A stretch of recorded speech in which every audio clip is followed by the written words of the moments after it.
Peter Pettigrew suele ser recordado casi exclusivamente como un cobarde y un traidor. El hombre que traicionó a sus amigos más cercanos, vendió a una familia inocente y se unió con Voldemort solo por miedo.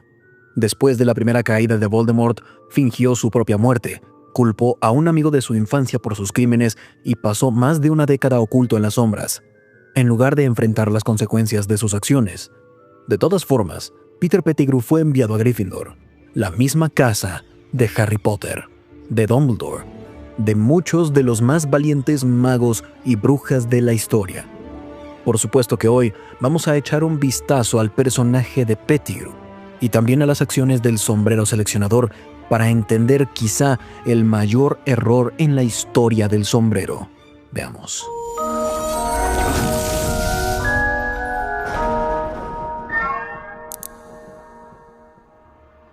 Bienvenidos a Harry Potter Theory Español.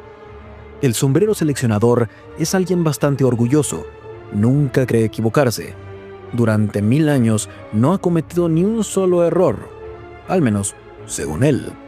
Y si bien generalmente estoy de acuerdo en que el sombrero no se equivoca, hay unos cuantos detalles que han cambiado mi forma de percibir las habilidades del sombrero.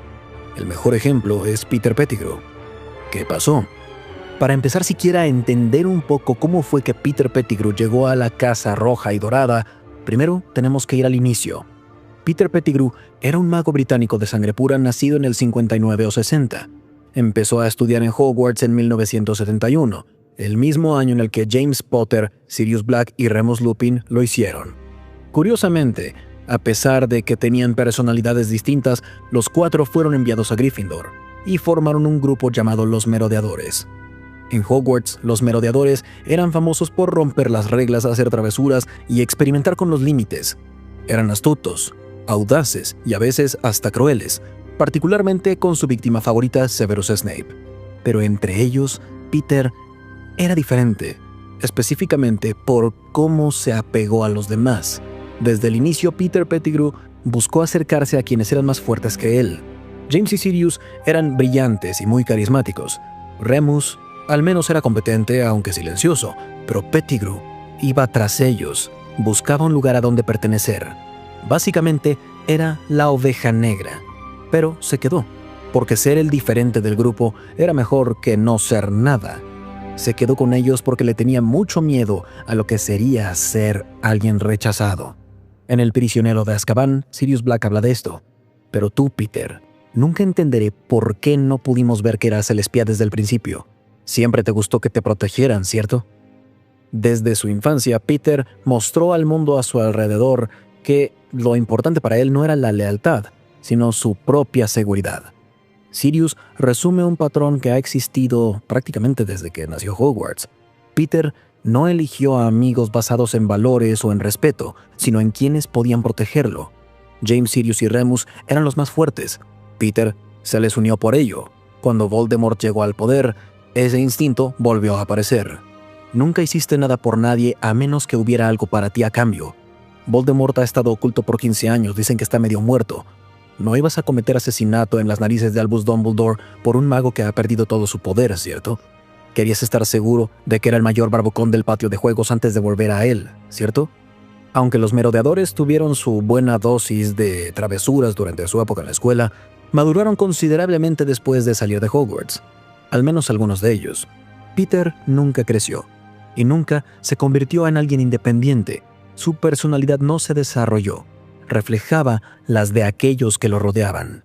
Y si bien sí se unió a la Orden del Fénix junto a otros merodeadores después de graduarse, Peter tenía un motivo oculto.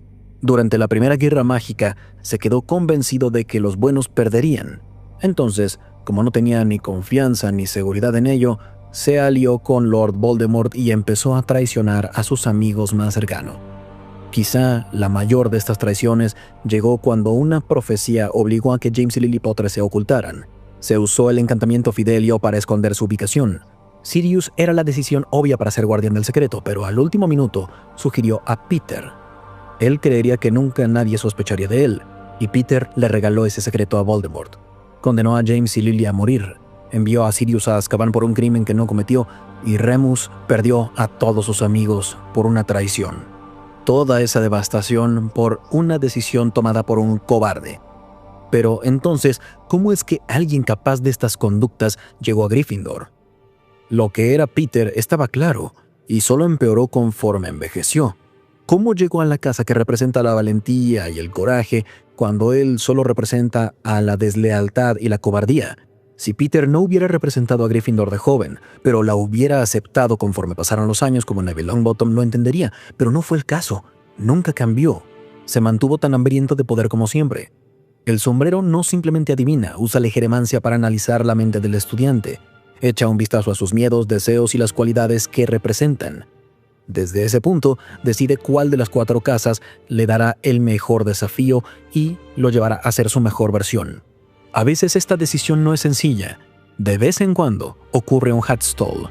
Esa es una rara ocasión en la que el sombrero se toma más de 5 minutos para decidir, y curiosamente Peter Pettigrew fue uno de esos casos. Cuando Peter se sentó con el sombrero, no dijo de inmediato Gryffindor, sino que pensó durante más de 5 minutos. Consideró a Gryffindor y Slytherin antes de decidirse por la casa rojo y oro. Este detalle nos dice algo crucial de Peter. Desde el inicio, nunca fue sencillo.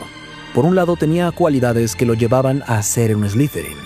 Peter era atraído por el poder, tenía miedo de perder y estaba dispuesto a sacrificar su moral si eso representaba su propia seguridad. No era alguien ambicioso con deseos de gobernar, pero quería estar al lado de quien sea que lo hiciera.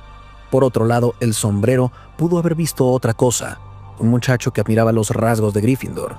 Alguien que quería ser visto como valiente, pertenecer a la casa de los héroes y sentarse junto a los estudiantes más valientes. Ahí es donde el proceso de selección del sombrero tiene ciertos sesgos. No elige basándose solo en lo que eres, sino en lo que valoras y en algunos casos hasta lo que pides. Harry pudo rechazar Slytherin. Es posible que Peter, conscientemente o no, prefiriera ser Gryffindor.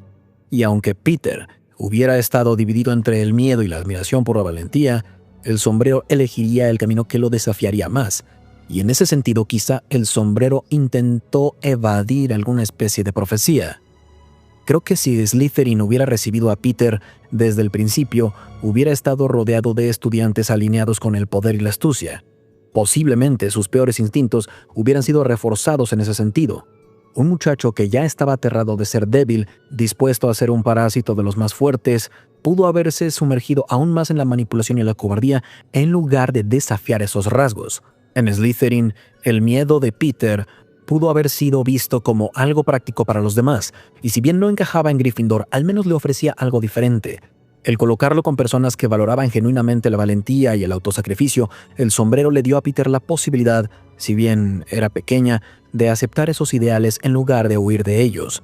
Gryffindor no garantizaba que se volvería valiente, sino que era la casa en la cual su personalidad sería puesta a prueba constantemente debido a las cualidades que decía admirar. Pero ya sabemos que no cumplió con ese objetivo. Cuando llegó la guerra, fue el miedo de Peter al dolor y a la muerte lo que superó a cualquier deseo de ser valiente. Estaba rodeado de personas dispuestas a morir por sus creencias, pero Peter decidió lo que un Gryffindor jamás haría: salvarse a expensas de los demás. Pero algo que es conveniente olvidar es que si bien Peter era una persona mala, no era incapaz de mostrar valentía. Por ejemplo, de joven, Peter se unió a los merodeadores al convertirse en animago para apoyar a Remus durante sus transformaciones en hombre lobo. Así podían salir del castillo, acompañarlo a la Casa de los Gritos y hacer que sus incidentes mensuales fueran un poco más llevaderos, menos solitarios y menos terroríficos. Lo que tenemos que considerar aquí es que el proceso de convertirse en animago es algo muy peligroso, incluso para magos y brujas talentosos. Más adelante, de adulto, pasó más de un año actuando como un espía dentro de la Orden del Fénix. Y sí, quizá espió para el lado equivocado, pero el hecho de vivir una doble vida con la constante amenaza de ser descubierto seguro requirió de cierto grado de valentía. Era una valentía podrida, pero valentía de todas formas. Peter no era totalmente cobarde. Simplemente su valentía apuntaba a la dirección incorrecta. Estaba dispuesto a hacer cosas peligrosas y terroríficas, pero para apoyar a quien él creía era más poderoso, no para apoyar al bien. La valentía es una herramienta y como cualquier herramienta puede ser usada para algo heroico o para algo horripilante. Y aquí es cuando volvemos a Gryffindor. La casa no te da una brújula moral ni te garantiza de que estarás del lado de los buenos. Lo que sugiere es que en algún lugar en tu interior hay capacidad para ser audaz, para actuar al enfrentarte al miedo, y en el caso de Peter eso sí existió. Estaba dispuesto a arriesgar su vida, su cuerpo y su salud mental, pero nunca lo hizo por las razones correctas. Su valentía no estaba dirigida por lo que era correcto, sino por quién era el más fuerte. En Las Reliquias de la Muerte, Peter muestra un rasgo genuino de valentía cuando se enfrenta a Harry en la mansión Malfoy. Está cara a cara con el muchacho que alguna vez le perdonó la vida. Peter hace una pausa y recuerda que le debe una deuda. Eso llevó a su fin. La mano que le dio Voldemort, embrujada para castigar su debilidad, se puso en su contra y lo mató. No es un acto triunfal de valentía ni lo absuelve de sus crímenes, pero es la primera vez que Peter no actúa por egoísmo. Por fin la autopreservación no ganó. Peter es uno de los personajes más difíciles de la serie para analizar a profundidad porque rompe las reglas que tenemos con las casas de Hogwarts. Nos gusta imaginar que Gryffindor produce héroes, Slytherin villanos, Ravenclaw genios y Hufflepuff nos da santos. Pero Peter es la prueba de que las cosas no son tan simples. Gryffindor no hizo a Peter lo que es. Reveló quién era cuando importaba en verdad. En el colegio podía esconderse detrás de sus amigos. Como espía, podía ser valiente para sobrevivir, pero una y otra vez, cuando se enfrentaba a la decisión de hacer lo correcto o jugar a la segura, Peter se elegía a sí mismo, y esa es la clave para entender su lugar en Gryffindor. La casa le dio la oportunidad de ponerse a la altura de los valores que según admiraba. No garantizaba que lo haría. Entonces, en lugar de evidenciar un fracaso del sombrero, podemos ver esto como una advertencia, un recordatorio de que usar colores rojo y dorado no te convierte en un héroe, así como usar verde y plata no te convierte en un monstruo. Lo que define a un mago o bruja al final no es la casa a la que van, es lo que deciden hacer con los rasgos que los llevaron ahí. Y en el caso de Peter, al enfrentarse una y otra vez a estas circunstancias, fue un cobarde y siempre escogía lo fácil. Gryffindor no le falló a Peter Pettigrew. Peter Pettigrew le falló a Gryffindor. Y eso es todo por hoy. Si les gustó el video, no olviden dejar un like y suscribirse. Y hasta la próxima, recuerden, la magia florece solo en almas únicas.